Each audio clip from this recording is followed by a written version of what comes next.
사랑의 메아리. 시애틀 중앙교회 전인성 목사입니다.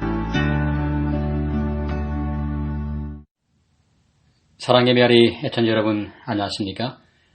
오늘은 하나님 보시기에 큰 사람이란 제목으로 마가복음 9장 33절로 36절을 중심으로 말씀을 드리겠습니다.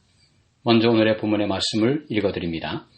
가버나움에 이르러 집에 계실새 제자들에게 물으시되 너희가 노중에서 서로 토론한 것이 무엇이냐 하시되 저희가 잠잠하니 이는 노중에서 서로 누가 크냐 하고 쟁론하였습니다. 예수께서 앉으사 12 제자를 불러서 이르시되 아무든지 첫째가 되고자 하면 무사람의 끝이 되며 무사람을 섬기는 자가 되어야 하리라 하시고 어린아이 하나를 데려다가 그들 가운데 세우시고 안으시며 제자들에게 이르시되 누구든지 내 이름으로 이런 어린아이 하나를 영접하면 곧 나를 영접함이요 누구든지 나를 영접하면 나를 영접함이 아니요 나를 보내신 이를 영접함이니라. 오늘 본문을 보시면 하루의 사역을 마치고 본부로 여겨지는 가버나움의 베드로의 집에서 일어난 상황으로 추정이 됩니다.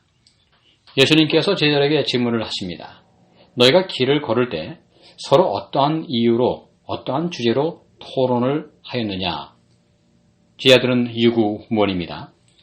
예수님께 자기들이 토론을 한 이유를 선뜻 말하기가 멀쑥해진 것입니다. 서로 누가 크냐? 아직도 예수님께서 세우실 나라에 대한 오해를 하고 있었던 것 같습니다. 예수님이 나라를 세우시면 누가 더 큰 자리를 차지할 것인가에 대하여 논쟁을 벌인 모양입니다. 예수님께서 무언가 질문을 하실 때는 몰라서 묻는 것이 아니죠. 아시지만 그들에게 자신들이 한 일이 정당한 것인지를 돌아볼 수 있는 여유를 주고 싶어 하시는 것입니다. 예수님은 기회가 있을 때마다 제자들을 교육하는 시간을 가지십니다. 오늘 과목은 리더십에 관한 것이죠.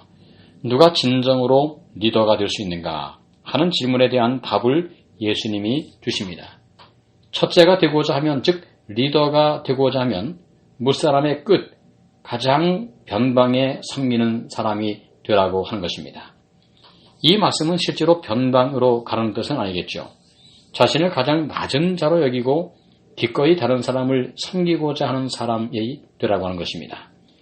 섬김을 받으려고 하지 말고 섬기는 자가 되라는 말씀이죠. 세상에서는 듣기 어려운 이야기며 논리입니다.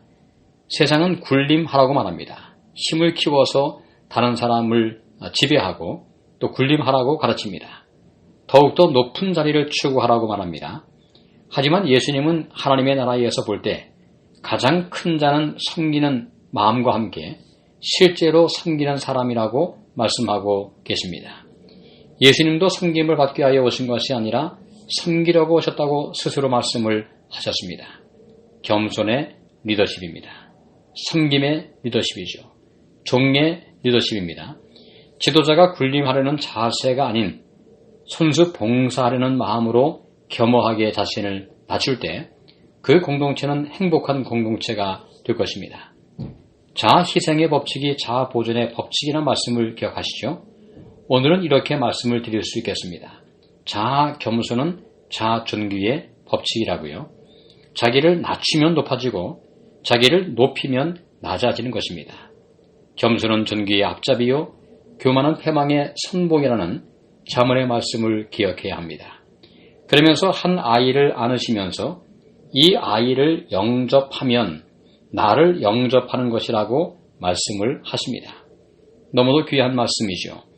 어린아이는 당시의 주목의 대상이 아니었습니다.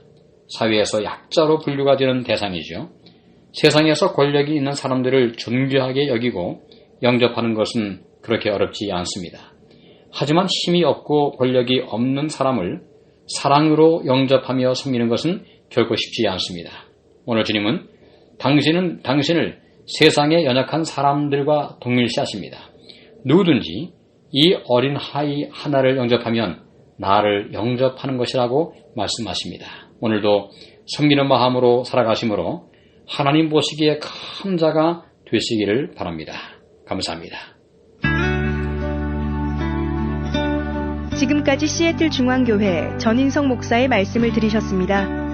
오늘 말씀에 대한 문의나 신앙 상담이 필요하신 분들은 253-736-4211로 해주시기 바랍니다. 사랑의 메아리를 마칩니다.